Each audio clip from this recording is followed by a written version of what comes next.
Hi, how are you? About 30 seconds. Go. You guys good? Paul? Give us about a minute, half minute. Yeah. What do you need from us? Whenever you need to hold it.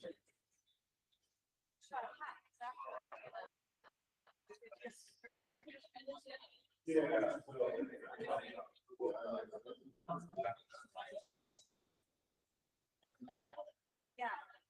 Well, I'll call it.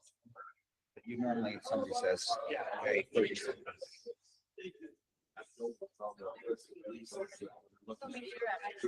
Hi, you met Trip? No. Trip on George.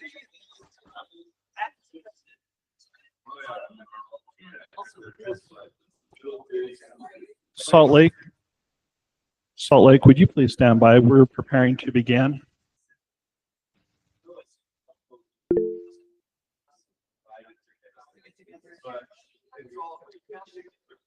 Carmen, if you could please give us confirmation of a 5, 4, 3, 2, 1 that we're on the record, we'd appreciate it. You're live, Farmington Bay. Okay, good morning, everybody. We're going to invite you to sit down and we're going to formally kick things off.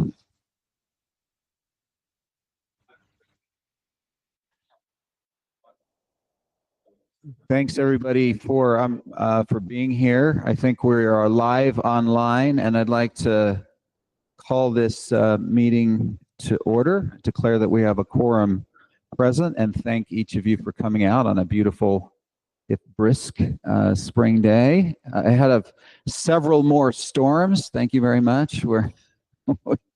We ordered that up special in honor of this meeting. Anyway, it's helping our snowpack a lot up here in the north. We normally do introductions here, and we try to just keep it to the room because we got a lot of people participating online. But if we could start, Brad, if we could maybe just do a quick introductions. We'll go around the table here, and then we'll go out here to the audience. So, Brad, take it away. Brad Perry, Northwestern Band of Shoshone Nation, representing the tribes. Elizabeth Kitchens, I'm Utah State Director for the Nature Conservancy, representing conservation interests. Jeff Young, I'm with the Weber River Watershed Council. Darren Hess with Weber Basin Water Conservancy District and representing water suppliers. So, Ben Nadolski, Ogden City Mayor, representing Weber County. John Crofts, Davis County Commissioner, representing the Davis County Commission. Angela Gong, Great Salt Lake Program Manager with Forestry, Fire, and State Lands. Tim Hawks, Aquaculture. Dina Blaze, representing Salt Lake County. Trevor Nelson, Bear River Watershed.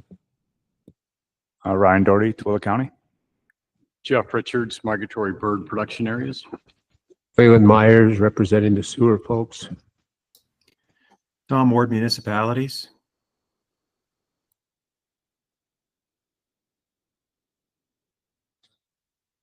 Let's have Warren and Joe. Maybe you guys could go real quick. We'll grab you because I can see you on our screen. Good morning. Warren Peterson, representing agricultural interests.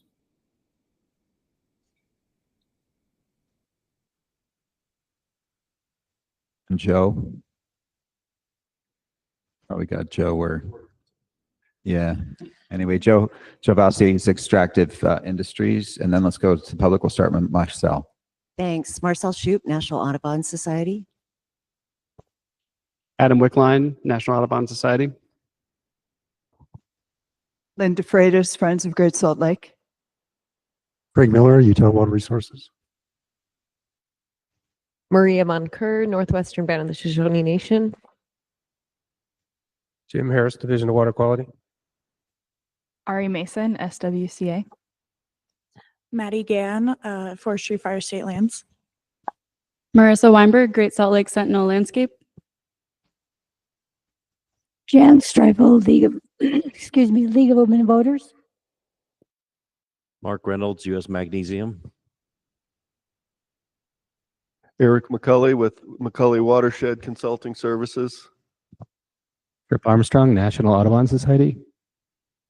Max Malmquist, National Audubon Society. Conley Baldwin, Rocky Mountain Power. Lulu Blau from the UHART team. Jeff Dunblaker, Jacobs. Laura Vernon, Water Resources. Micah Safeston, Great Salt Lake Commissioner's Office. Madison Weber, Great Salt Lake Commissioner's Office. Carly Payne, Watershed Council's Coordinator with the Division of Water Resources. Stephanie McGinnis, Division of Water Resources. Aspen Johnston, Office of the Great Salt Lake Commissioner. Carla Tredelman, Great Salt Lake Community Member. Georgie Corkery, Great Salt Lake Institute, Westminster University. Ryan Rowland, USGS Utah Water Science Center. Jamie Barnes, Forestry, Fire, and State Lands. Okay, thanks everybody, and apologize we won't take the time to try to go through it online. It's a little bit messy, but we appreciate y'all being here. And one of the reasons we go through the introductions at the outset is it gives a chance for you to hear who else is here, and if there's somebody that has a an area of expertise and affiliation that interests you, then by doing the introductions we have a chance to connect that. So thanks for taking the time to do that. Just a few items of business at the outset. First of all, we have an agenda. You should have received a copy of the agenda. This is for council members prior to this meeting. I got no additions or modifications to the agenda. Can I get a motion from a council member to approve the agenda? So moved. Okay, Dina. Right. I'll second then. Okay, thanks. We have a motion and a second. I'll go ahead and place that. All in favor of approving the agenda, please say aye. Aye. Aye. Any opposed? Seeing none, I'll rule that motion carries unanimously. We also have minutes dated January 8th, 2025. So from our first meeting of the year, and I received no corrections to those minutes. Can I get a motion to approve the minutes?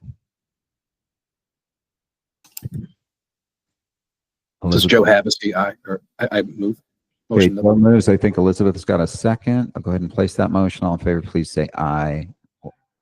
Any opposed? Any abstentions? I'll rule that motion carries unanimously. Thank you for that. So one of the things we've done in the past few meetings that we tried to, as we have various liaisons representing different interests and members of the council, we've taken some time to do a little bit of a deeper dive and have some folks introduce themselves. So we're going to have Jeff Young and John Crofts here in a minute introduce themselves and do a little bit of that deeper dive. Before we get to that, I wanted to introduce Darren Hess and maybe give him a few minutes. As I was thinking about again, we're trying to bring together all the stakeholders that are work in the watershed in one way or the other. And it occurred to me a kind of a conspicuous omission that we've had is we don't have a public water supplier participating formally in any capacity. And so I reached out to Weber Basin Water Conservancy District, which has been a really important partner on Great Salt Lake and water issues for a very, very long time. I've known Darren for many years, and he graciously agreed to come and serve as a liaison representing public water suppliers. And so, Darren, I wonder if you might take a few minutes just to introduce yourself, and then we'll have a deeper dive for Weber Basin probably at the next meeting. But if you take a couple minutes and so introduce yourself and the perspective, the interests that you represent, that'd be great. Yeah. Okay. Thanks, Tim. Appreciate it. Pleasure to be here. Thanks for the invitation. As far as Weber Basin goes, I mean, I've been with Weber Basin for 26 years now. I'm currently the COO, so I'm over operations for the district. And what we're really trying to do is supply water for the population, 5 counties, in northern Utah, about 750,000 individuals. And we typically will augment supplies for large cities like the mayor's city next to me. He's one of our largest clients, actually, for our drinking water. But in addition to the drinking water, we manage all the reservoirs as well. We have 3 hydro electric plants where we generate electricity, try to offset costs to our customer agencies. But our interest, Weber Basin's interest, is, unless the lake is healthy, we all have much bigger issues to deal with. And so if we can all work together and ensure the lake is healthy, that's huge. I mean, it's a balance, right? We have to balance all the needs that we have within our communities. And obviously we have, contracts with a lot of individuals to deliver them water. But if the lake is healthy, we all benefit from that. And so as we continue to work together and strive to get more water for the lake, that benefits our populace as a whole, which I think is critical for us moving forward into the future and ensuring that we have, a future that we can develop, continue to thrive economically, and then have the water that we need to move development forward. I mean, it's a balance, right? We have to balance all the needs that we have, and I think that's critical. But unless we can continue to move our economic agenda forward, and we need water to be able to move that economic agenda, then I think that's critical. So probably with that, I guess that would be an introduction for me. So thanks. Thanks, Darren. Appreciate you being here. Again, we are having a little bit of a deeper dive, and so we have Jeff Young here representing the Weber River Watershed Council. Jeff, it's great to have you here, and we'll turn the time over to you for a few minutes just to introduce yourself and perspective on the Weber River Watershed and just kind of what's kind of on your mind, thoughts about Great Salt Lake, life, the universe, anything, whatever you'd like to do. So turn it over to you. Great. It's good to be with you today, and I'm here also representing McKinley Smoot, who's on your council, and his wife's having a baby today, so he's not able to attend. But my name's Jeff Young. I'm, as Tim mentioned, the chairman of the Weber River Watershed Council. I'm a rancher in Summit County. I'm general manager for Ensign Ranches of Utah, and I live up Echo Canyon at a place called Castle Rock. We're on Echo Creek, and I manage quite a lot of private land that affects that drainage, and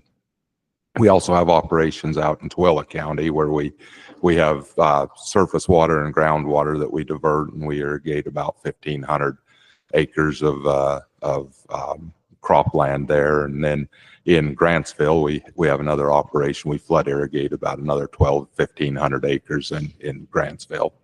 The Weber River Watershed, we had our organizing meeting about a year and a half ago, or maybe 2 years ago now, April 20th in 2023. And from that point, we began to meet pretty regularly. We were meeting almost once a month to try to get organized, and we have representatives from most of the stakeholders. We've realized that we're lacking a representation from the Ogden Valley. We really don't have anybody that's represent. I don't know how we missed that, but we're working on having somebody to represent on our council from the Ogden Valley. We also struggle a little bit to have a representation from industry. Most of the industry that participates are recreation, and we do have a number of other potential industry partners that we're reaching out to try to engage them as well. As we started as a council, we decided a couple of the things we needed to do is we needed to, one, get to know the watershed, and we needed to get to know each other.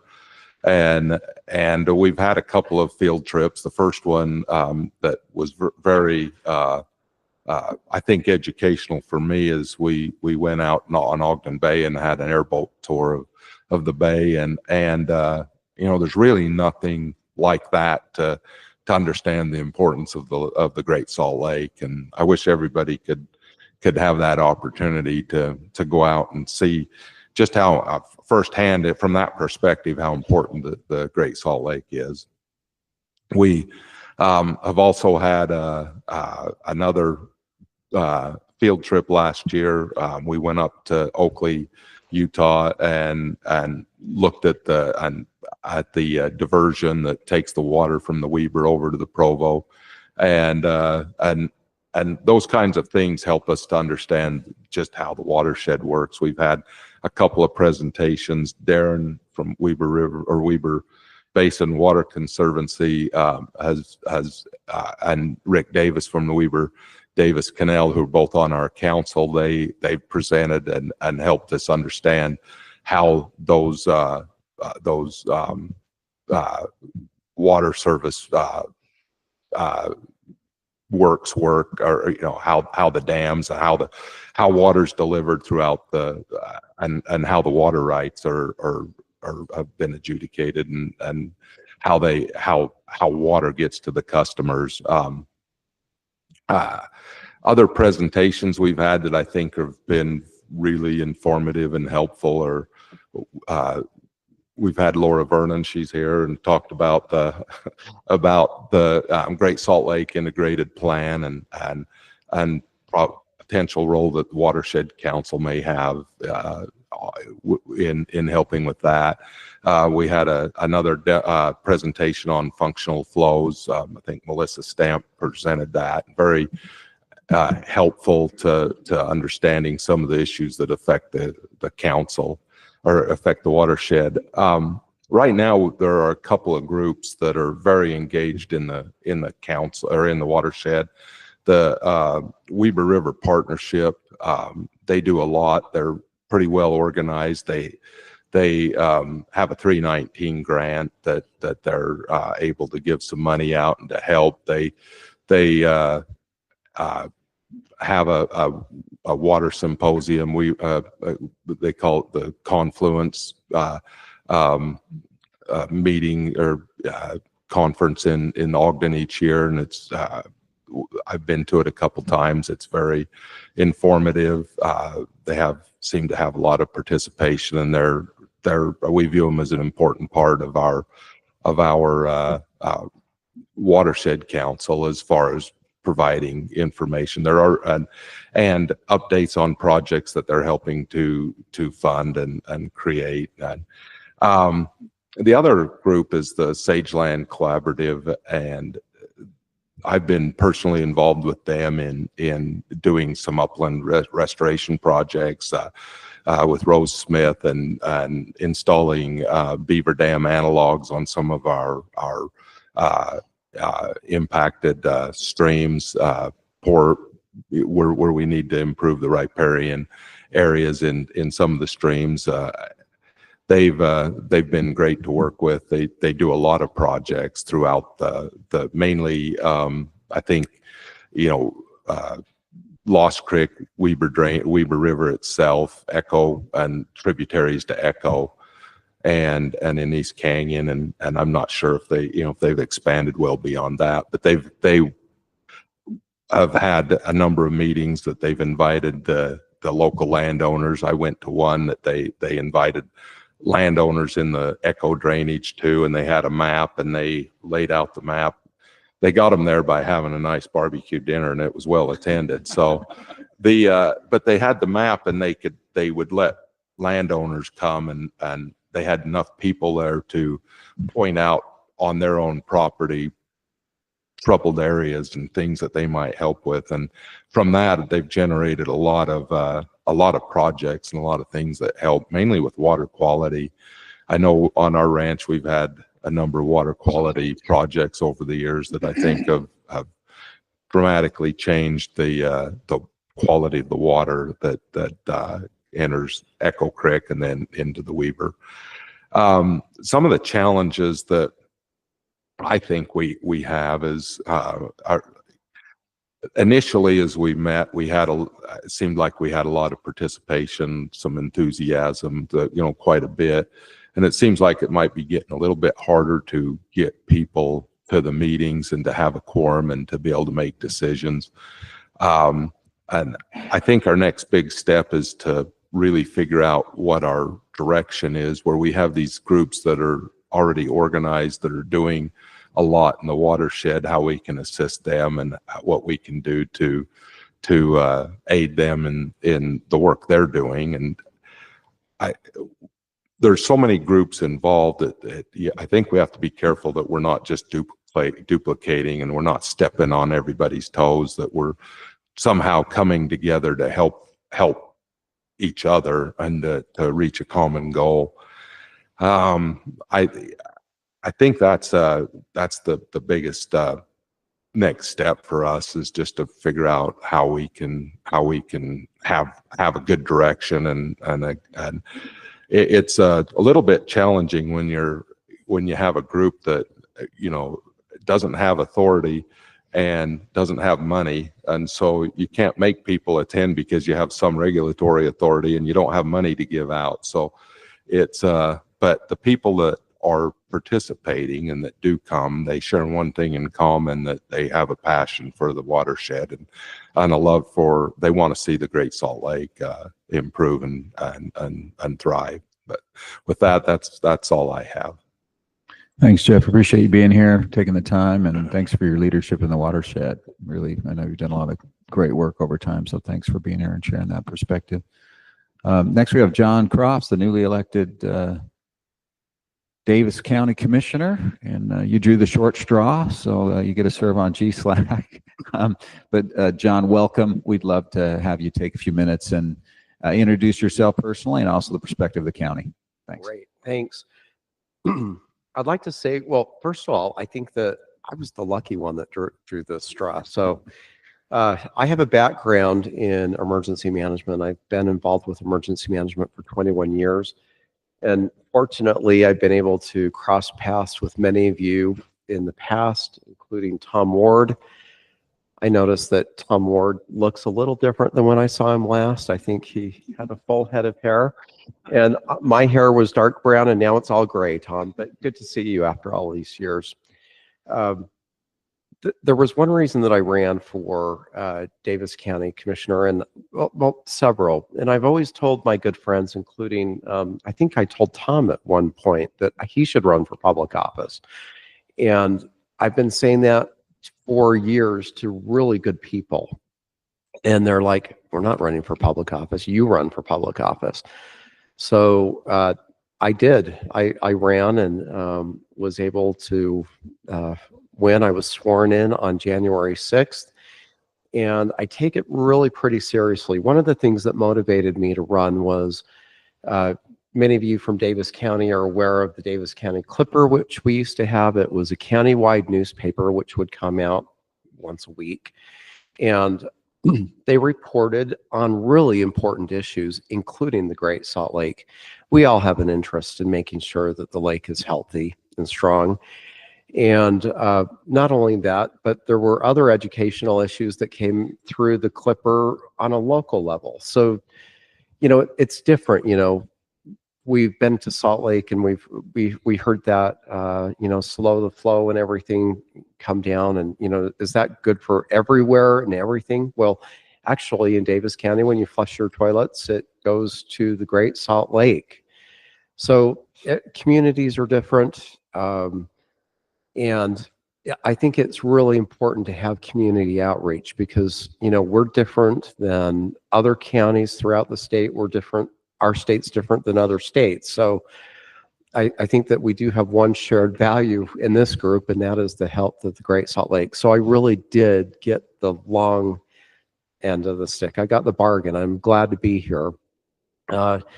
Just briefly, my background in emergency management, somebody asked me one time, you guys are not the right people to invite to parties.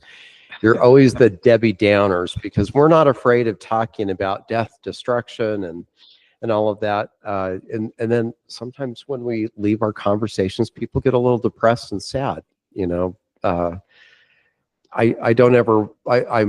aware of that whenever I get invited to somebody's house, not to talk about death and destruction, and you know, but we can also talk about mitigation and ways to solve things before they become a problem.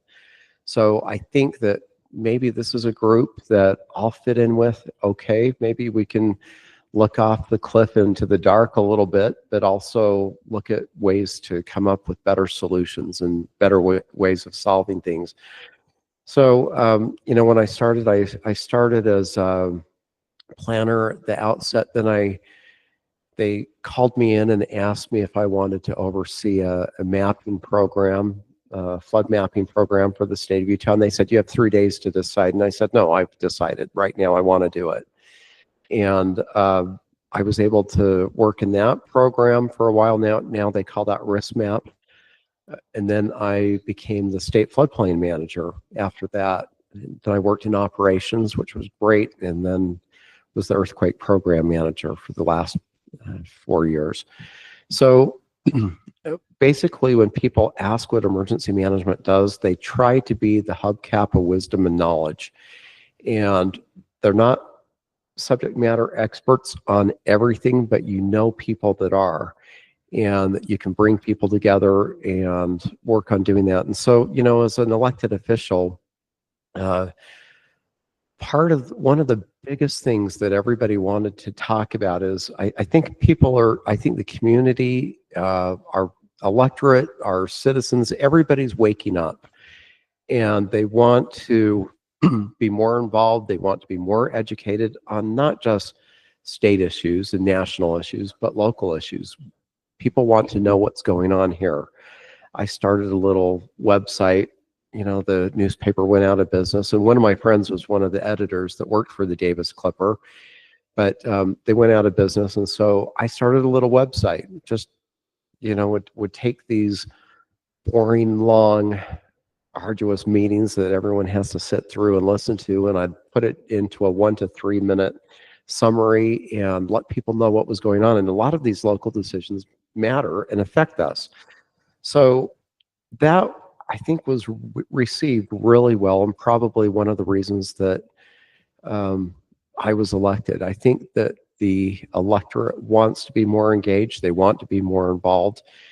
And I think that when we have a better educated citizenry and an engaged citizenry that talks to elected officials and talks to us, I think that it not only is better for the community, but I think we all make better decisions as elected leaders too. So you wouldn't believe how many hundreds and maybe thousands of conversations that I had with people, and I actually left those conversations better educated myself, because a lot of times I was politely educated and became a better candidate and a better elected official because I learned from the people that I was working to represent. And I call it the well of wisdom and knowledge. And a lot of times we're tempted to think that we're the subject matter experts on everything. But if we dip that bucket down into the well of wisdom and knowledge, we can learn a lot. And, you know, in emergency management, working with natural hazards in particular, I was able to work with brilliant people over and over and over again. And I think that, you know, a lot of times resolving complex issues requires that we all come together. So when you talk about somebody that's a supporter of community engagement, I'm 100% there. And I'm also committed to learning from subject matter experts, better, brighter, smarter people than me, and making sure that decisions are based on information and research and good data that goes behind that. They have that joke. What is that joke? There's there's liars, dang liars, and statisticians. Lies, damn lies, and statistics. You put a nice personal I tried spin on so that. hard to avoid saying that. It just went off the cliff. But yeah, exactly. That makes the point. And I think that it's also good to look at data, make sure that we are going on data that is accurate and not just data that's trying to prove the point that we're trying to make. So anyway, I'm very happy to be here, and would welcome any and all of you to reach out to me and talk to me as well. So thanks. Time's back to you, Tim. Thanks, John. We're glad you drew the long straw that you're here with us. We appreciate that. Before we move off introductions, I just want to acknowledge Lee Perry, Bucks Elder County Commissioner, came in the back after we did introductions. He's a council member. He and I served in the state legislature together. It's great to see Lee. And also just acknowledge Jen and Paul back there in the back that are helping us with AV and do just a fantastic job to make sure that this gets out, recorded, and distributed to the public. So thanks to both of them.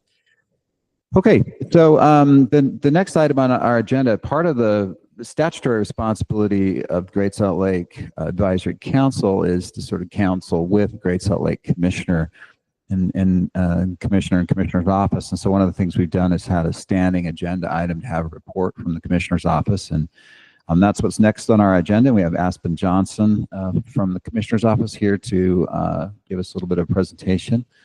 and just kind of update us on what's going on with all things commissioner. So Aspen, we'll turn it over to you. And that mic should be hot, like I think you're good. Maybe you got to push it. Good morning, everybody. As Tim mentioned, my name is Aspen Johnston, for those of you who don't know me, and I am a Great Salt Lake Water Coordinator with the Office of the Great Salt Lake Commissioner. I'm going to provide a brief update on our office, kind of covering the past few months, which have been pretty impactful, and we've seen some changes. So we can jump right in. Of course, Tim Davis is no longer the Deputy Commissioner. He has been named the Interim Executive Director of the Utah Department of Environmental Quality pending his Senate confirmation. His focus has largely turned towards his responsibilities in that capacity. So we're looking forward to having a wonderful opportunity to work with him on dust issues and water quality issues, water reuse issues. We are sad to see him go. Of course, it was a pleasure to work with Tim, but very excited to see what this means for the lake. Beyond that, we have some updates that resulted from the legislative session.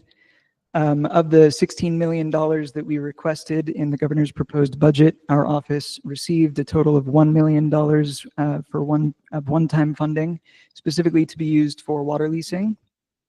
So we are going to take that money and run with it. House Bill 520 water entity amendments also had an impact on our office, largely entirely beneficial in my opinion. There are kind of two components I'll touch on. At the start of fiscal year 26, our office will begin to transition into becoming a component of the Department of Natural Resources, as opposed to existing as a standalone agency as we have until now. This should be a great change. I think what motivated this was largely a desire to ensure that there is an ease of collaboration between those of us working in the state to better the lake. You know, we coordinate very closely with these groups already. So as far as the day-to-day goes, I think that we will continue to coordinate closely with Joel Ferry, with the Department of Natural Resources, with the divisions of water resources, water rights, wildlife, and forestry, fire, and state lands. Of course, the commissioner's position is also going to transition to be one that is overseen administratively by the executive director of the Department of Natural Resources. So great opportunity for additional collaboration there. The other component is largely focused on how we interface with the Great Salt Lake Watershed Enhancement Trust. We are really excited about these changes. We work really closely with the trust. We meet with them regularly on a weekly or more often basis. But this will create additional opportunities for us to collaborate and for us to rely on some of the experience and expertise that the trust has generated during their time working on the lake. So very excited about that. Of course, the Trust Advisory Council will also be will have the opportunity to issue recommendations on potential transactions that the Commissioner's Office is considering. And we are really excited to have that additional perspective, and it'll be very helpful. So very excited to see how all of those changes play out in the long term. Moving sort of past legislative items, we are receiving a lot of questions about the $50 million grant from the U.S. Bureau of Reclamation. I don't have much of an update on that. The reality is that there's a lot of uncertainty surrounding those funds, and that applies to our friends at the Bureau as well. They are unsure of what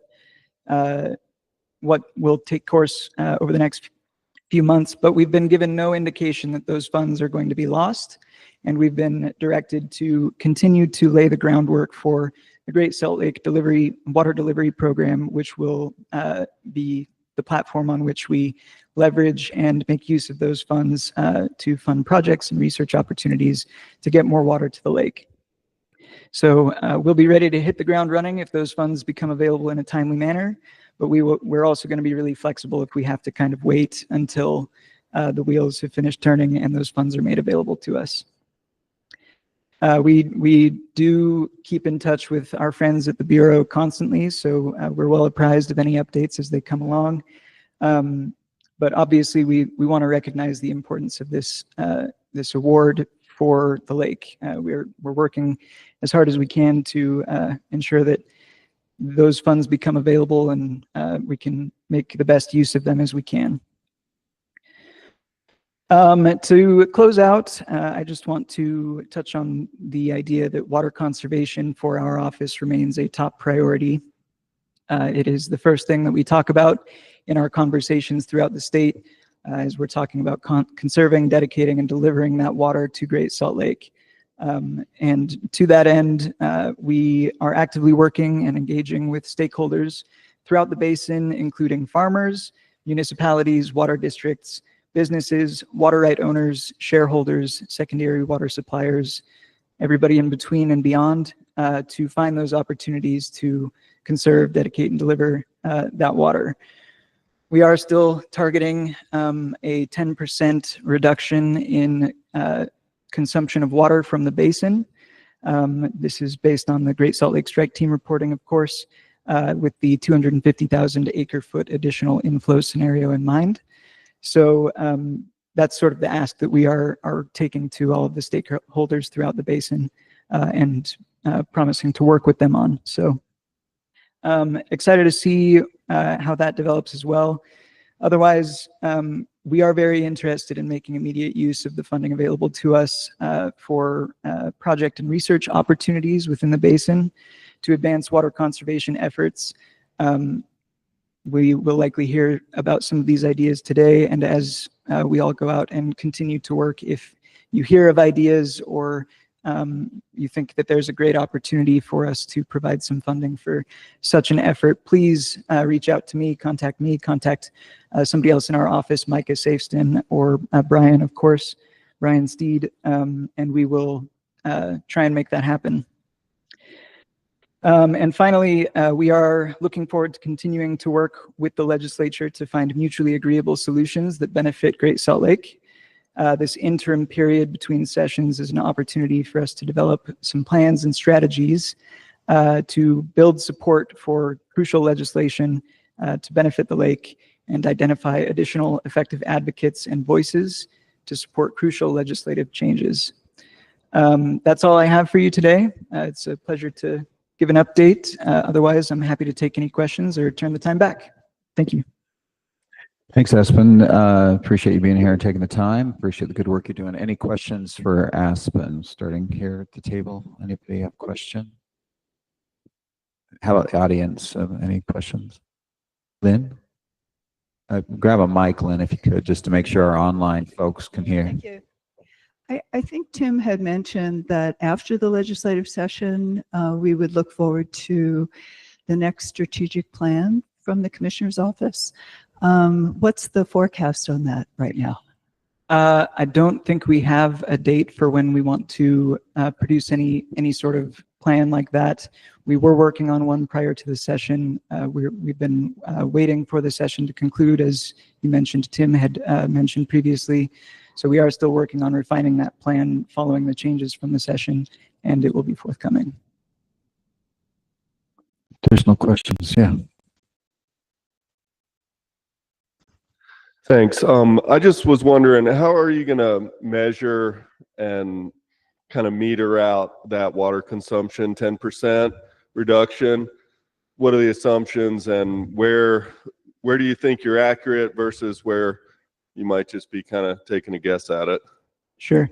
That is a great question. I think we have a better idea of how that will work in some capacities, and we're still working on developing how that will work in other capacities. We, when we're working with the municipal partner, identifying what that 10% baseline or 10% benchmark is an exercise in working with them. They know their systems better than we do, and we're there to facilitate the process and be a helping hand.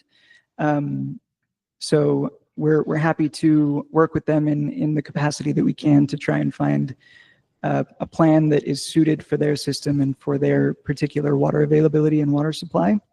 I think it becomes a little bit more complicated when we're talking about working with farmers. At that point, we have to consider the Division of Water Rights' perspective on depletion, and we also have to determine some effective methodologies for measuring that consumption or the change in consumption. We are looking at a lot of the common options, like OpenET data is very useful for that purpose. But to speak to any more level of specificity, I think would be kind of difficult. Okay, thanks, Aspen. Really appreciate being here. Thanks for the questions. Let me just say, as we're shifting gears, there's two things I really like about that 10% commitment that the Commissioner's Office is talking about. I mean, that's a lift, but number one, it's kind of we're all in this together. It's not this sense of either ag or M&I needs to solve this problem. It's we all need to find better ways to get better with water, and not just in the abstract, but to dedicate that water to the lake. And then the second piece of it, which I think is important, is sometimes you'll hear people say, well, the lake evaporates 2 million acre-feet of water a year, and it does. But we don't need 2 million acre-feet to put the lake back on a more sustainable trajectory. The strike team report says if you can get that 250,000 acre-feet, which is a reach, but it's reachable, it's doable. I'm not even sure it's a huge reach, but it's a reach. But if you can do that, then the likelihood that the lake stays in healthy and sustainable ranges is just so much greater. It goes from a small likelihood to a fairly good likelihood. Of course, we're subject to natural cycles. But anyway, I've always appreciated the Commissioner's idea of coming up with something simple we're all in this together and that's scientifically based. So anyway, appreciate good work at the Commissioner's Office, and thanks again for being here. Okay, so we're going to move to our next agenda item. We're thrilled to have Marisa Weinberg back with us. Many of you know Marisa. She was with Forestry, Fire, and State Lands and provided the staff support for the council for several years. She's wearing a different hat now with the Great Salt Lake Sentinel Landscape Project, which is kind of a new and exciting initiative that has potential benefits for Great Salt Lake and other landscapes. And so we've got Marisa here. Welcome back, Marisa. We'll turn the time over to you. Thanks so much, Tim. Good morning, everyone.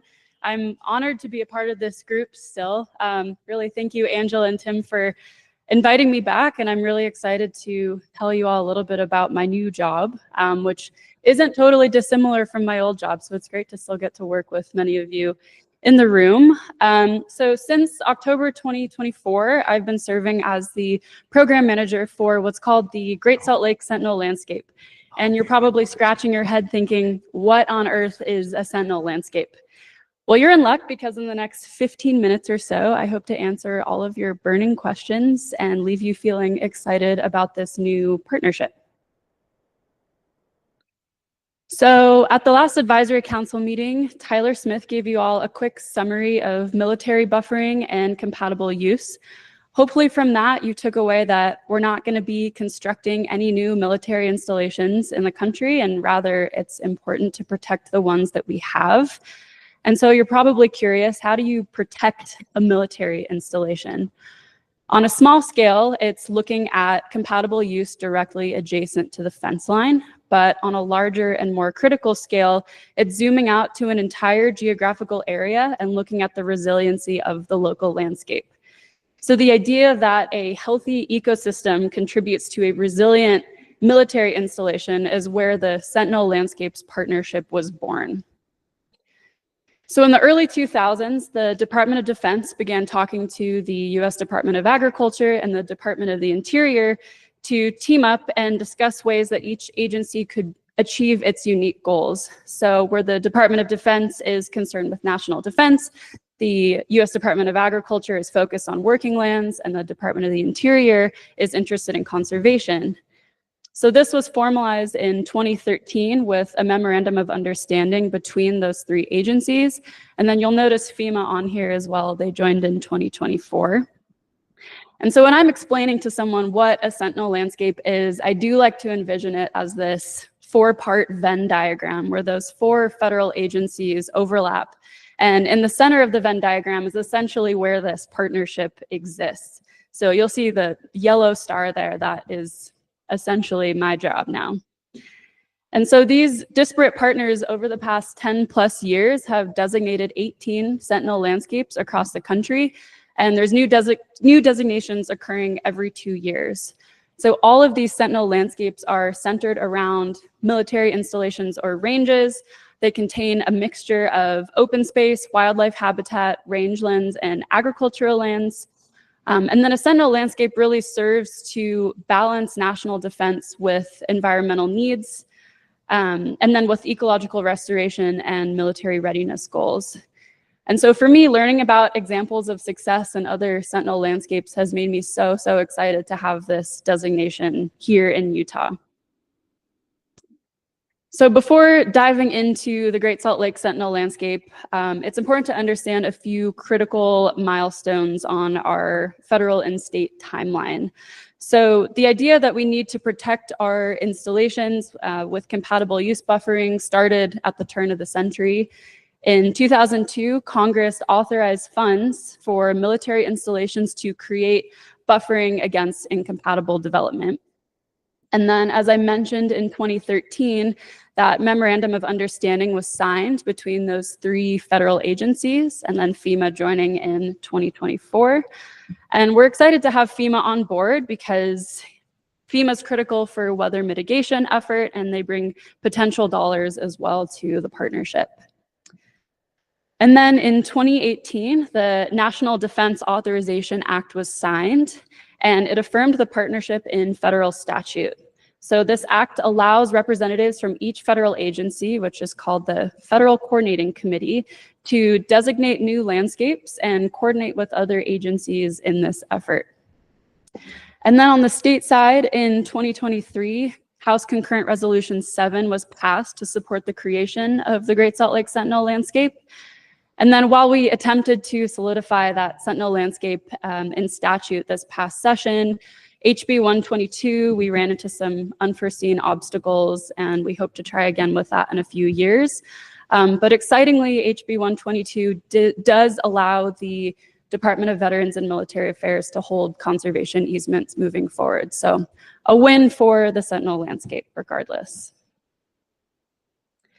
So what is the Great Salt Lake Sentinel landscape? What does it mean having this partnership here in northern Utah? So our Sentinel landscape received its designation in March 2024. You can see by this beautiful map created by Hill Air Force Base, the Great Salt Lake Sentinel landscape spans 2.77 million acres across 9 counties. The 4 anchor installations of our Sentinel landscape, Hill Air Force Base, Camp Williams, Tooele Army Depot, and the U.S. Air Force Little Mountain Test Facility. I will also point out, because I know someone was bound to ask, why the boundary only covers the south arm of Great Salt Lake. Originally, the boundary stretched up and over the north arm and clear out to Dugway Proving Grounds. This would have resulted in a 10 million acre boundary, which was going to be biting off a little more than we could chew initially. So with early partners' involvement in the application process, they did decide to scale it down and cover the half of Great Salt Lake that hosts the most critical ecosystem. And then currently we have over 40 state, federal, local, and private partners that have joined the Great Salt Lake Sentinel landscape, and we are continuing to grow. So what exactly does the Sentinel landscape do? So the large overarching mission of the Great Salt Lake Sentinel landscape is to strengthen those 4 military installations I mentioned, as well as their surrounding ecosystems and agricultural land, by bringing together disparate partners to optimize resources and align efforts. It's intentionally broad and vague to cast a really wide net. And so I mentioned that we currently have over 40 partners on board the Sentinel landscape boat. The point of this slide with very small and dense text is to prove that to you. Our partner list is large, and we're excited that so many agencies and organizations across the basin have opted to join in. And if you have exceptional eyesight, you'll notice that certain partners are bolded, and those are likely some of the folks sitting in this room or online right now.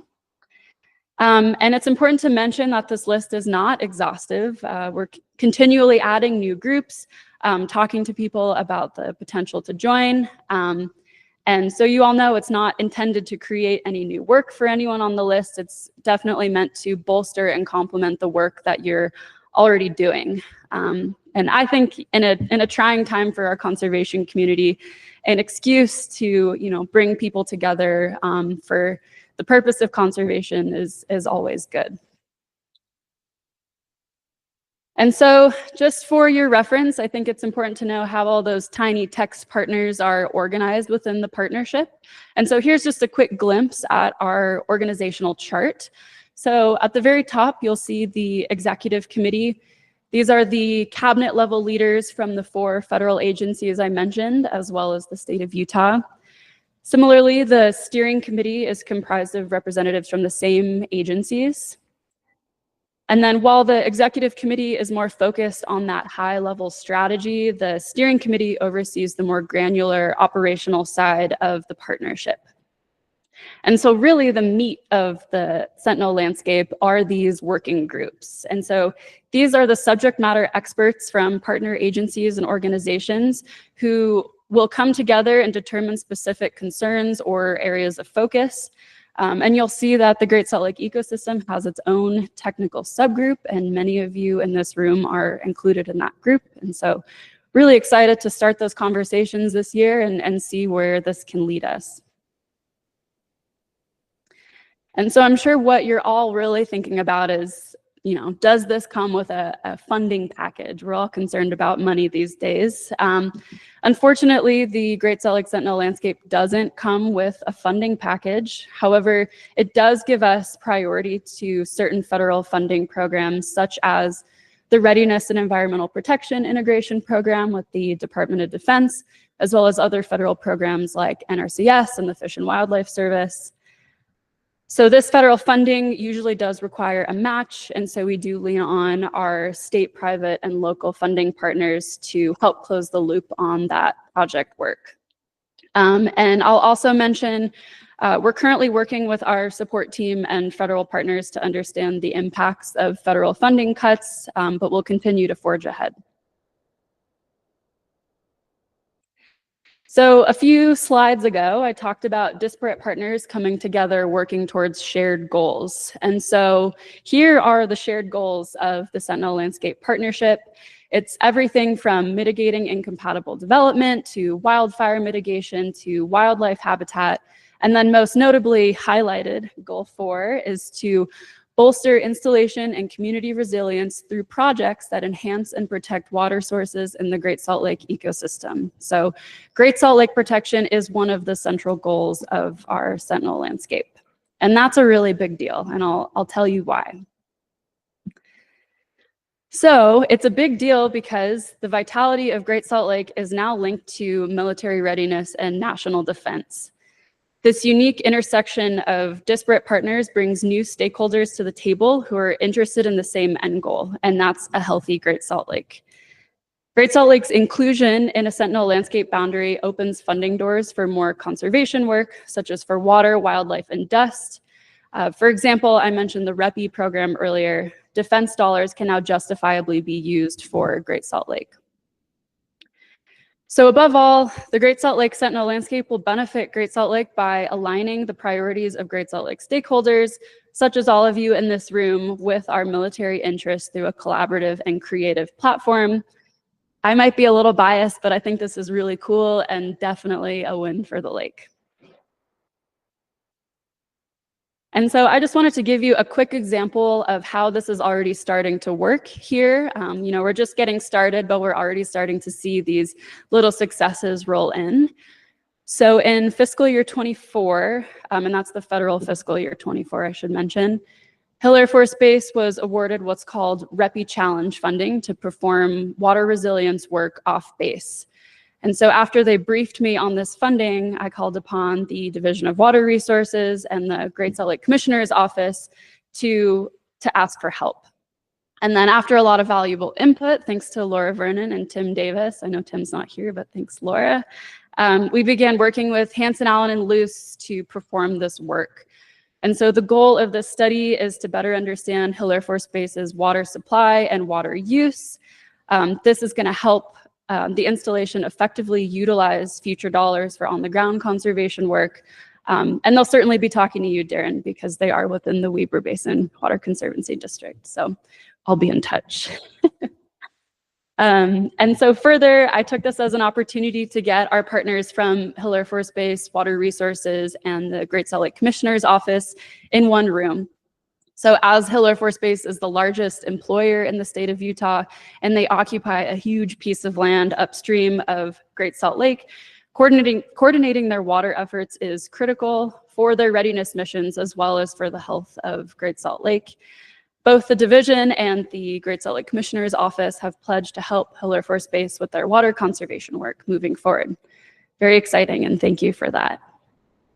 And then additionally, as you're all familiar with the Great Salt Lake Basin Integrated Plan, the Division of Water Resources water modeling efforts have the potential to connect Hill Air Force Base hydrologically to parcels further away from the Air Force Base, which is going to expand our ability to use those REPI dollars further out in the basin. So really excited, and thank you again, Laura, for that partnership. All in all, I'm really excited to get Hill Air Force Base more online with the water and Great Salt Lake world. I think having them as partners is really going to benefit all of us in ways we maybe haven't even thought of at this point. So really excited for what's to come there. And so in conclusion, the Great Salt Lake Sentinel Landscape, or GSLSL, is more than just another acronym to add to your dictionary of acronyms. It's an opportunity for Great Salt Lake to receive even broader recognition from federal defense interests. It's a multitude of new funding opportunities from unlikely partners. And most importantly, it's a powerful tool in our growing toolbox to help Great Salt Lake overcome extreme stressors, or other stressors, climate, environmental degradation, et cetera. I can't emphasize this enough. I'm so excited to be leading this effort, and I'm really excited to be working with all of you in this new partnership. And so, short and sweet, that was the 30,000-foot view. Thank you to DWR for our new logo, which I'll be circulating here soon. Again, I really appreciate the opportunity, Tim and Angela, to come talk to you today. I also have a fancy one-pager, so if everything I just said made absolutely no sense and you want to take some homework or reading home, definitely come talk to me and I'll give you a one-pager. So my new contact information, and yeah, happy to answer any questions. Okay, thanks so much, Marisa. Great presentation. Let's start with members of the council or liaisons, either here at the table or online. Any questions for Marisa about the Sentinel Landscape Program? Yes, Elizabeth, go ahead. So Marisa, thank you. This was great, very informative, and it is exciting. I'm glad that you're in charge of it. Thank you. So you said during the state legislature that a bill passed that authorized who to hold conservation easements? Yeah, so to clarify that, HB 122 was titled Military Amendments, and so that bill was with the Department of Veterans and Military Affairs, who's my current employer. So we had tried to put through language in that bill regarding the Sentinel landscape to cement it in statute. We had some issues just up on the Hill with that, but the bill still includes language that allows the department to hold conservation easements. And so moving forward, they'll be looking towards conservation easements mostly directly adjacent to military installations, such as up at Hill Air Force Base. But that could definitely expand. We'll, I guess, see as we go. Thank you. We allow the Chinese government to own property immediately adjacent to military facilities, but apparently struggle to have the military do the same. Thanks, Marisa. Yeah, Dina? So, Marisa, I have a question too about the Greenbelt rollback changes that went through the legislature this year. I know we're interested in the county and understanding how much of that will open up conservation. Is there an effort with your office to sort of look at what those possibilities will be coming to the adjacent counties? Because I know we were looking closely at the land around Camp Williams in Salt Lake County and how much the city of Harriman and others have already sort of preserved and done conservation easements in those areas. So is there any analysis done by your office about the potential matching revenue that might be available through that change in legislation this year? Yeah, thanks, Dina. So at this point, there hasn't been any analysis since that happened in the session, but we did work closely with Harriman City, and the work they've done around Camp Williams has kind of been this, poster child, shining example of what we can do in other cities and counties throughout the Sentinel landscape. And so it's definitely a conversation that I want to have to see where there's potential there. So something that I'll talk to you about offline for sure. We'll go to the public for questions. Wayne, I see you've got a hand raised. Why don't you go ahead? Yeah, I was just wondering if the chat could be turned on. It's been closed the whole meeting. What's been closed, Wayne? To be able to chat. Yeah. Says it's unavailable, so. Well, not everyone can see the chat, but anyway. You can always chat me privately if you have a question. Okay. Any questions for Marisa from the audience here, the public? Yeah, please. Thank you for the presentation. This is a great opportunity for the region. Can you maybe explain how the Jordan River fits into this as kind of the connector? I can understand why you didn't add the entire west side of Salt Lake, but maybe a quarter mile from the Jordan River? Definitely. The Jordan River is connected. I know that the boundary kind of chops off a large part of it, but we have been talking to Soren Simonson about the Jordan River Commission coming on as a partner. And so we understand that it's a vital waterway that connects Utah Lake and Great Salt Lake. And so it is definitely important to us and something we'll be talking about and considering as we go forward. Okay, we'll leave it there. Marisa, thanks for being here. Thanks Thank you. It's great to have you in this new role. Okay, so the next item on the agenda, and it's sort of the bulk really of our meeting, and we've given the context on this before, is that the Great Salt Lake Advisory Council has the ability to, we don't appropriate the money, we basically can get $125,000 that comes out of the brine shrimp royalty. It goes into the sovereign lands management account, and we can use it for various purposes. And we've used it since 2017. We've had the ability to do that. Prior to that, if GSLAC did any sort of reports, it was only by just participating members contributing funds and things like that. But we've had since 2017 this $25,000 to direct, and that's not a ton of money, but it's allowed us to do some studies and updates of studies and different things like that. And one of the things that we've tried to do this year is that we're trying to get ahead of the fiscal year. So the fiscal year starts on July 1st. So we're looking to the next fiscal year and the funds that we have available. And we're trying to get ahead of that, because if those funds aren't directed by the council, then they lapse back. And so we want to make sure that we're doing them. So what we've decided to do, and you can see Angela's throwing up kind of a revised schedule that this group decided to do, where, really we start compiling in January, getting some ideas together, and that's what we did at the last meeting. We've had since then kind of a coalition of the willing, a little bit of a subgroup that's been working on some different ideas to try to refine them down. And that's in the lead up to this meeting, where we're really going to talk about possible projects, the ones that look most ripe potentially.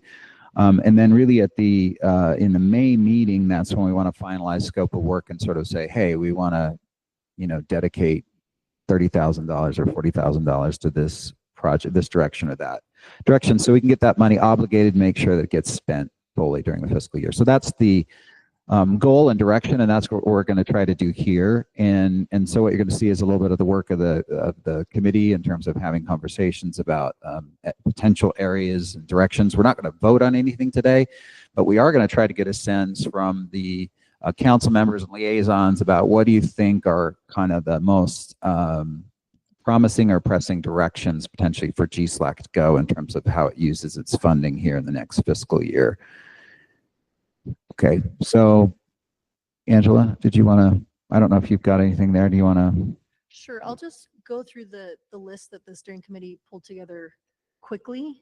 Yeah, do the high level first, and then we'll stop and come back on them. Yeah, and I just want to say that putting it in the slideshow makes it look definitive. It's not, these are all draft form. So yeah, I'll just say this is a total game time decision. Angela was just saying, like, should I throw this in that, because we've got the list, and so she was good enough to scramble here at the last minute to put it in PowerPoint, just so that we can tease out the individual bullets. So updates to impactful reports. GSLAC has a long history of reports and pulling together research that has really changed the conversation around the lake. So here are a couple that people have thought, you know, we want to update it with current numbers, current research. 2012 assessment of lake health, or 2019 consequences of drying lake are a couple of examples. Pulling together some case studies of win-win solutions where we've been successful at some of these water conservation projects. So maybe something from agriculture, something from a municipal example, municipal industrial, or municipal and residential possibly. So a list of possible places where we've had some really great successes, and we want to highlight those and pull out some lessons learned from those projects. Understanding more what's happening with water reuse, the conversations around that and the implications, how much is happening, how much might happen, and how that could change inflows to the lake. A gap analysis or updating the GSL Basin Integrated Plan gap analysis, that's fairly new, so it might not need so much, but we have in the last year and a half since that came out done work. You know, a lot of groups have done work, so that's might be something there. Using the convening power of GSLAC to facilitate a workshop or a forum where there might be gaps in the conversations that are happening. So here are a couple of examples of, you know, people who are working hard, but are they aware of everyone else in the community that's also working? And then the Great Salt Lake Tech Team grants, Great Salt Lake research grants have been posted, by the way. They're due first week of April 4th. So after those are awarded by Forestry, Fire, and State Lands, it's possible that there might be some great projects on there that just aren't quite aligned with what we're looking for this year, or that don't fit. And so it's possible that some great projects from that could be funded through GSLAC. So here's our tentative list. If anyone wants to add to just my quick run through, feel free. Yes, let's just pause there. Angela gives a really high level overview of that. Are there any of these that folks want to jump into, talk about a little bit more? They've got questions about it. We can run through them and go through them in greater detail, whatever is helpful. But if there's one specifically that you want to call out, we can go to that and just pause and talk about a little bit. Again, what we're looking for here in the next, say, 20 minutes from this group is a sense of these potential ideas, which ones do you find are the most compelling? What do you see as the most value added in terms of directions that we might go? So that's the nature of the conversation. Dina, you've got something? I have a question that would be helpful. I wasn't able to attend the steering committee meeting, and I'd love to hear from those folks who were involved. Sort of what is the audience, or what is the message that GSLAC should be taking? It's like we've had a trajectory of activities and recommendations and legislation over the years, and I'm kind of would love to get a sense from the more brainstorming dialogue that had taken place about what that most compelling need is in terms of what should the voice of this organization be over the next year that could maybe manifest itself in one of these bullet points more than the others. So a prioritization. That was a really long way to say, what was the steering committee's prioritization? So I might just comment just initially, Dina. I mean, I think one of the conversations that we had in the steering committee was, for many, many years, GSLAC was almost the only voice. And now we have voices all over the place. And so the question was kind of like, well, what can be GSLAC's kind of unique contribution? And you see that reflected a little bit in here. So like, we've had these reports that have been very impactful, whether it's the lake health study, which now the integrated plan is sort of picking up an update to that. The economic study, which has been updated once, but maybe doesn't fully capture the picture of what it is today. The drying lake study, for example, is a great study. But there's a question of, you know, we could that could be sort of more focused and updated based on current data. So those are things that are already sort of unique contributions from GSLAC where we could make those more current and relevant. So that was one of the conversations. And then some of the others it was interesting. I mean, there was a lot of interest in groundwater, for example, but also a sense that groundwater is being taken care of in different forms. So we don't maybe have a voice to add there. So I don't know, people that were on the steering committee, anything you'd add based on Leland? Yeah, the Health of the Great Salt Lake study that we did in 2012 has been used significantly by others to talk about what we need to do proactively going forward. But that study is significantly also dated because since 2012, there's been a lot more research done. And there's a lot of different directions that we've looked at in what we need to do. And so updating that study has some real benefit because it brings us current to where we are today with our knowledge base.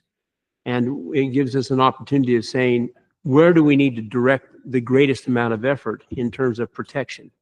So I think that was one of the reasons why we put that one on there. The other one that was on there, which is this construct of a success story, win-win. I think the idea behind that one is that there's a lot of things that have been done, some of which have produced significant results, others which may not have produced as much of a result. But we ought to be saying we ought to be letting the public know what is really getting done, what on the ground things are being done to benefit the lake. Because I think we hear the need for it and you get glimpses of it when you get a little report here and there, but there could be more done to inform the public about where we are today in terms of how much we have done. That also means how much further we need to go. So I think some people, when I talk to neighbors, for instance, I think some of my neighbors think, well, we've solved it, right? Because the lake went up. Life is good. And that's not necessarily at all true. And we need to highlight the fact that there's still more to be done, but we have had some successes so far. I thought it might be interesting because I don't think anything's out there that quite does that, but just calling out a success story in the M&I context, calling out one in the agricultural context, maybe the industrial context. Yeah, Ben? I want to piggyback on what Leland said. There's so much, first of all, I fully support studies. I think that we've got to have data that informs decisions, et cetera. I like those kind of being steered and driven and funded and supported through the agencies if it's at all possible. But for this group, I like where you're coming from, Leland, because I think we have a responsibility to share the things that do work and also the things that aren't working. I wouldn't be opposed at all if we were to support the win-win solution case study, for that to also set the stage for areas of needed focus as well. But I also, just in my experience as mayor, and for 23 years and natural reasons before that, there's always a lot of focus on the things that aren't working. And we lose focus of the things that are. And that also means we lose opportunity to communicate where there's opportunities for partners to contribute to the wins. And so I like the idea of the win-win solutions case study. Thanks, Ben. Warren, I'm going to go to you. I noticed some hands raised, just so you know, folks. I'm going to focus on liaison council members first, and then we'll go to the public for questions. So I'll do that in that priority. So Warren, let's hear from you. Thank you, Tim. Sorry, this may take a minute to background, but you might remember back in the 2017 water strategy, there was a recommendation for a clearinghouse, a repository and clearinghouse for information. In fact, that was one of the purposes that the Watershed Council Act was put together, and that's why GSLAC exists. There was a request for appropriations in this legislative session to create that kind of a clearinghouse. And I don't know the fate of that. I don't know what happened with that appropriation. I suspect it didn't go anywhere. I'll offer that in a recent meeting with a number of water stakeholders in the Great Salt Lake Basin, there was this idea was floated by Dr. Matt Yost. And then he wrote a proposal just overnight. He put together a proposal for a clearinghouse like that. We've got so many players now in this space that, but if there is a clearinghouse, the advisory council is it. But we don't have that repository that other people can put information into, so that there is somewhere people can come to for reliable information on the lake instead of having so much folklore dominating the conversation. So that's an idea for where some of this funding and some of our effort may be focused. Thanks, Warren. That's a good suggestion. If anybody here has tried to find it, the GSLAC website, if you try to find it through a state, like find it by agency and then follow it through, it's impossible to find. But if you just Google Great Salt Lake Advisory Council on projects or something like that, you pull up the sheet and it's actually great because it has usually an executive summary and then a link to the full report.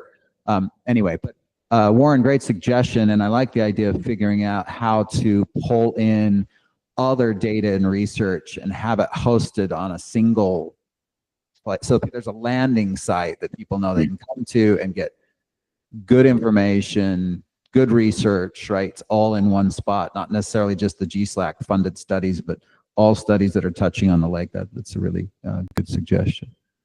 Joe, you've got a comment. Yeah, Tim, this isn't exactly what or kind of comprehensive. I think what Warren is looking for, but as a result of late 2010s, early 2020s, the Hydro Mapper came online. So integrating data from multiple sources on the Great Salt Lake. Now, in terms of publications, we kind of, I think in our working group meeting we had, Leland mentioned that was attempted before, but a lot of some studies, especially from academia, tend to be published by publishers, and then there became copyright issues, kind of in sort of presenting it kind of in a consolidated database. Perhaps Leland could speak to it better than that, but that was one sort of hurdle in terms of coming up with a kind of a clearinghouse, of all studies that are available. Yeah, because sometimes you'd just have a link and then it's going to a paid, right? Like you can't link the study because of copyright issues, right? Is that what you're talking about, Joe? Yeah, exactly. Yeah, the best you could get is like a study and then you hit a paywall. Yeah. Okay. Yeah, Heidi. Here, you want to grab a mic or grab that one? That's great. Thanks. Sorry, there's not enough room at the table. I just wanted to add a bit to what Leland had mentioned about the Great Salt Lake, the health of the Great Salt Lake study, which is outdated. I participated on that, and I also wasn't able to attend the steering committee meeting to mention this, but it had a lot of blanks in it. And so it isn't just that we have new information, but there were so many things that we didn't know, and then we were basing decisions on that. And one of the really important things that came out of that effort was the thresholds table that everybody has been seeing for many years. With you can barely read it even when you're standing close to it. And I don't know if you have that to pull up on the screen, but yeah, it's the matrix. And Laura You're saying you can't read it? But standing back, it's a beautiful piece of art. 2-point font. Yeah, but anyway, it has been used and used and used, and it would just be really, really fantastic if we could update that with that. I don't know how that overlaps with the basin integrated planning, but anyway. Yeah, well, the only thing I'd say about that, and maybe we could have Laura, Jeff might want to comment on it briefly, but I do think there's a part of the Great Salt Lake Basin integrated plan where really there's an effort to update just that study. So that's really where I'm not sure GSLAC needs to do it. Jeff, I don't know if you want to comment on that, but.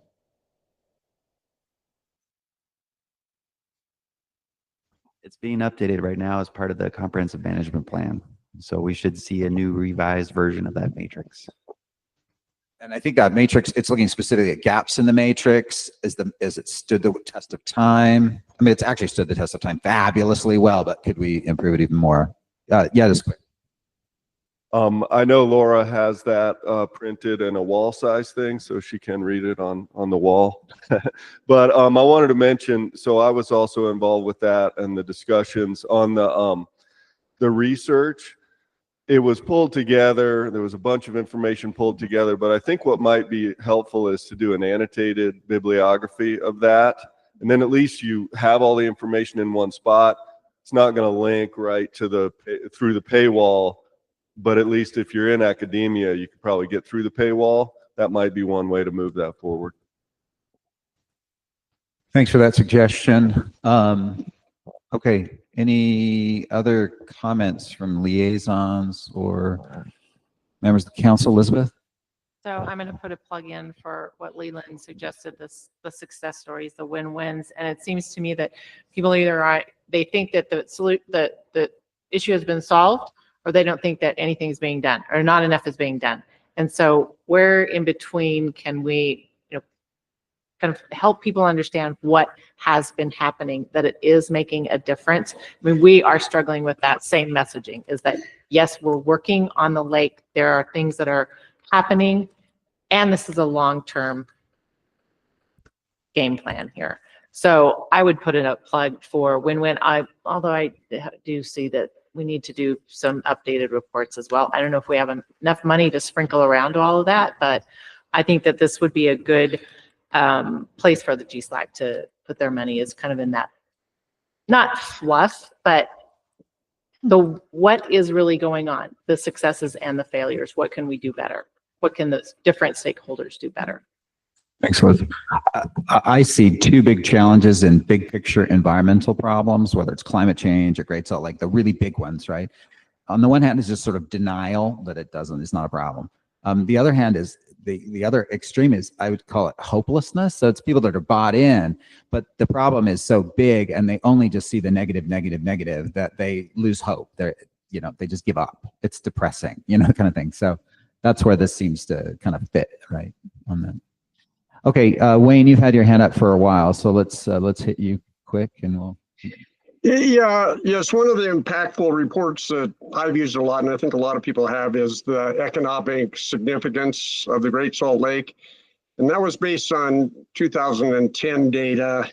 And at that time, it was estimated the lake had a value of $1.3 billion. If you just use an inflation calculator, that comes out to, in today's dollars, 1.9 billion. So if people are citing that, I think they should apply an inflation calculator, but that inflation calculator, of course, is just a guess, because we don't know how the different industries and recreation so far may have changed. So that would be one to consider to update, so we have real dollar values to associate with the value of the Great Salt Lake. Thanks, Wayne. We did do one update and I know there was some initial resistance to maybe updating it for the simple reason we had a nice clean number that everybody knew. And then the new number is, I think, between 1.7 and 2.3, which doesn't exactly trip off the tongue in quite the same way. But I think there are a couple dimensions to that. One is the update to those economic numbers, and that's what you're talking about, Wayne. And then the second aspect, and Marcel, I don't know if you want to comment on it, but it would be an update. It's not so much economic value, but it's kind of what's at stake if you screw it up. And it's an update on when other drying lakes have been lost around the world. We're not talking about the damage that we're talking about is not measured in the single millions. It's in the hundreds of millions. It's in the billions. I mean, these are massive numbers. And these are real numbers. I mean, if you go to Artemia, they have spent more than $1 billion and to try to, bring a lake back, right? I mean, Owens Lake, those are real numbers, $2.5 billion, right? And at least those study numbers, I think, we continue to see even more on some of that. Marcel, I don't know if you want to comment on that. I mean, I'm stealing your thunder here. Gotten up to do that. No, what you said was right, and I think there's the two studies. There's the economic, the cost of the avoided cost of a declining Great Salt Lake, which relied on the data that Wayne is referencing, and then there was the second report, which was focused on, if you were to look at what it's cost other communities to deal with these drying lakes, what does that look like, both in terms of economics, but also social and environmental impacts? And so I think that was the 2019 study we're talking about updating. And I think the avoided cost study, you guys are already updating, right? You guys are in the contracting process. And so you're right. I don't think part of that is to go regenerate the economic numbers, but that's, I think, what Wayne is asking. And I don't know what the wisdom of that is at this point in time, or whether I don't know how much that would take to generate that organic data from each of the companies and others. Tim, I might be able to speak. Yeah, go ahead.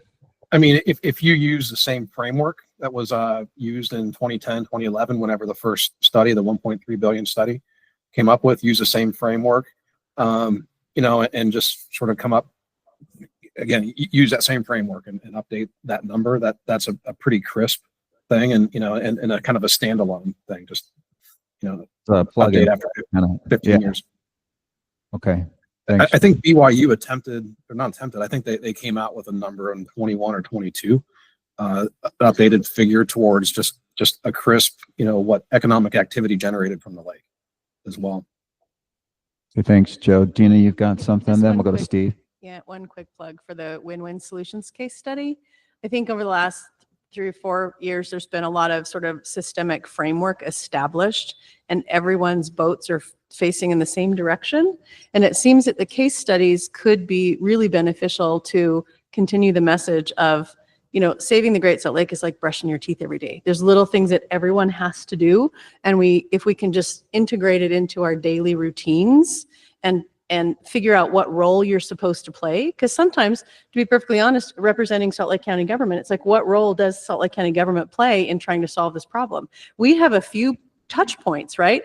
But we're not going to be the same place that water quality is and other things. So I think it's so important to remind everybody that even that feels small, it gets away from that overwhelming feeling. It feels small. If I do it every day, like brushing my teeth, I'm actually part of a larger solution. Because I think like I said, we've established these really significant frameworks through legislation and new studies and the existence of the commission, that maybe that is the better role for us, is to just remind everyone what role they play in it. And by doing that through the illustration of success stories. So that's my plug. Thanks, Tina.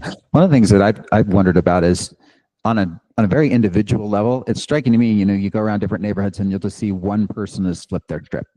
Or you'll see one business that's like 100% xeriscaped. That's a lot of money. And what I want to do is I want to knock on their door and say, why did you do that? What was the justification? Because you had to spend, there was a lot of time, money, and effort, went into that. Why did you do that? But it'd be really interesting, because I know, just on my street, for example, the reason some of them flipped the strip was they thought it was good for the lake. Be interesting to highlight it, that sort of individual level where people feel a little more empowered versus disempowered. Yeah. So, Steve, you've had your hand up. Go ahead. Yes, just wanted to call your attention to the chat, those of you who are on it. There has not been an update of the Tooele groundwater situation, Tooele Valley. The aquifer there is, everyone's dependent upon it. And the last study was done by the Utah GS back in the first couple of years of the 2000s, so 25 years ago. Not to think that the GSLAC has sufficient funds for this kind of a study. You could eat up the entire budget, but to get a statement from, or at least put it on the list as a wish list, would be helpful in kind of catalyzing some action on this much overdue and needed update of the situation in the groundwater in the Tooele Valley. So thanks. Yeah, thanks, Steve. I think one of the things, groundwater came up in our early discussions, but one of the things came up, there's a ton of work going on from different state and federal agencies really working on that groundwater picture right now. But one of the things we talked about potentially doing it for GSLAC is GSLAC convening the people that are working on the groundwater to make sure that everybody understands, what the right hand knows what the left hand is doing. So that's when we talk about facilitating workshop and forum, that was one of the ones that popped up because, as you said, Steve, we're not really in a position to fund a lot of groundwater research ourselves. So we're about out of time on this discussion, but I do want to, any last burning comments on this list, things that people think are priorities from the group? Lynn, can you do it fast? Oh, you can't add to the list. No, I'm just kidding. Go ahead.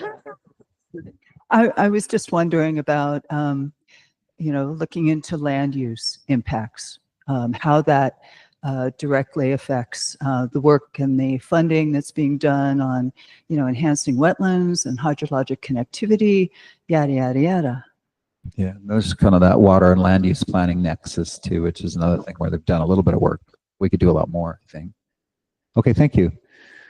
Well, let me just, I think we're going to hold the discussion there, but let me just invite liaisons, council members, and actually members of the public, if you have thoughts on these where you'd like to, submit, feel free to send it to me or Angela if you've got thoughts or suggestions.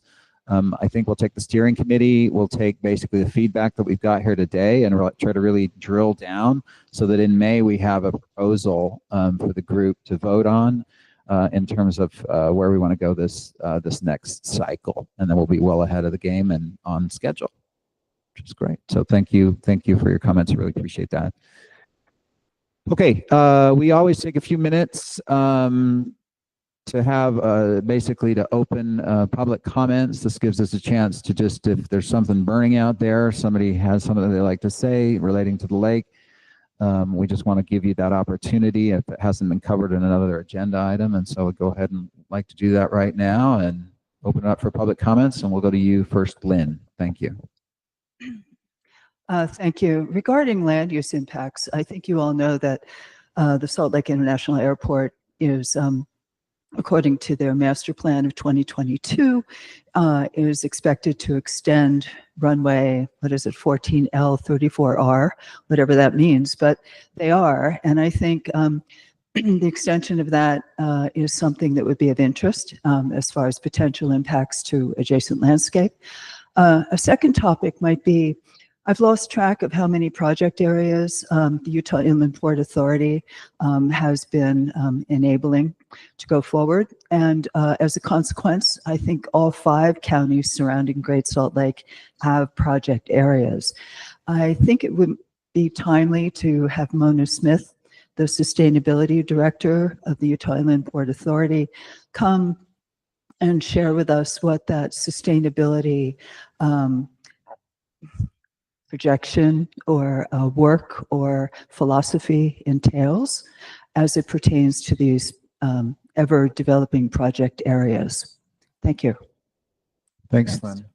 Anybody else from the public want to make a comment, either here in person or online? If you're online, raise your hand. I'm trying to do a better job of seeing those hands.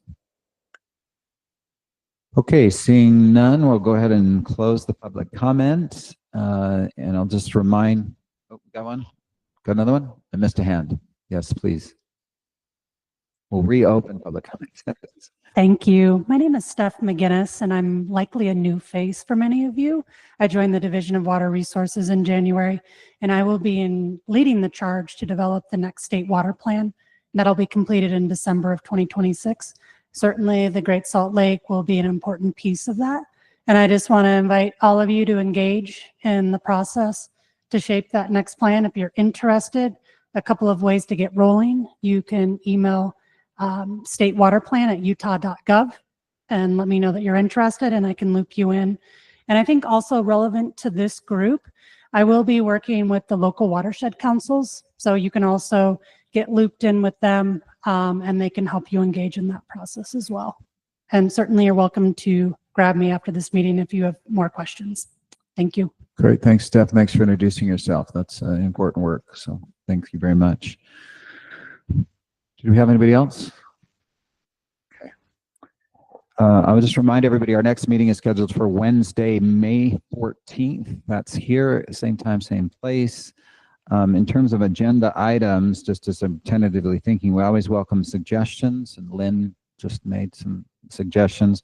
The ones that come to mind for me is a legislative update, so a more formal run through of what just happened in the legislative session, an update from the trust potentially. Marcel, we can talk about that. But it'd be great to get an update on the trust and what's going on in terms of water rights for the lake. Obviously, we'll have the funding discussion as well for May. So those are probably going to be agenda items, and we can talk about inland port potentially. We'll have to see how that fits in the agenda. But that's another one. And if you have additional suggestions, again, please let me know. Okay. Any other items from members of the council liaisons? Anything else? Ryan, one go ahead. suggestion maybe for an update from the water users workshop that's going to be held in March. Oh, yeah. There's something that comes out of that would be nice to share with the team. Yeah, good suggestion. It's a lot to track if you've seen the back side of that sheet. But yeah, but there could be some good things coming out of that.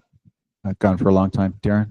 Hey, Tim, I might just piggyback on what Lynn was saying. I mean, the inlet port was recently approved, for Western Weber County. And so as we've worked with, the county and others out there, that would accelerate development out in Western Weber County, which would include, water supplies. And so, as we gear up and try to have enough water for these developments, how is that going to really impact, just like you were talking about, future water supplies for that area? How quickly will that area develop? But having the inlet port approved could accelerate that substantially. And so I think having a topic along those lines would be beneficial. I mean, we're working with the entities involved in that, but you always hear things, just through the grapevine, and you always wonder if there's truth to some of these things. I know developers have big plans. A lot of times they always don't come through as quickly as they envision they will.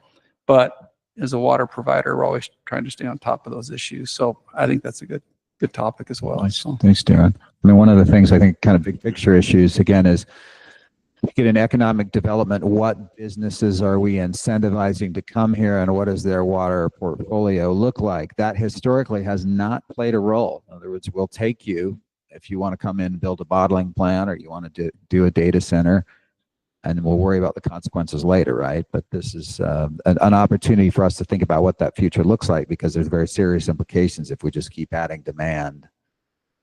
What was it, Strong's Law? You use new water someplace, something's got to die, right? So let's have that conversation. Okay, good discussion. Any other last minute comments? If not, I want to thank everybody for being here today. I was looking between online and in person. We're almost 90 people. So thank you all for your time and attention. Can I get a motion to adjourn from a member of the council? Okay, Dina, in a second. Yes, Leland. All in favor, say aye. Aye. I'll rule that motion carries. We are adjourned. Thanks again for your participation, everybody. Have a great rest of your day, rest of your week. Thanks again.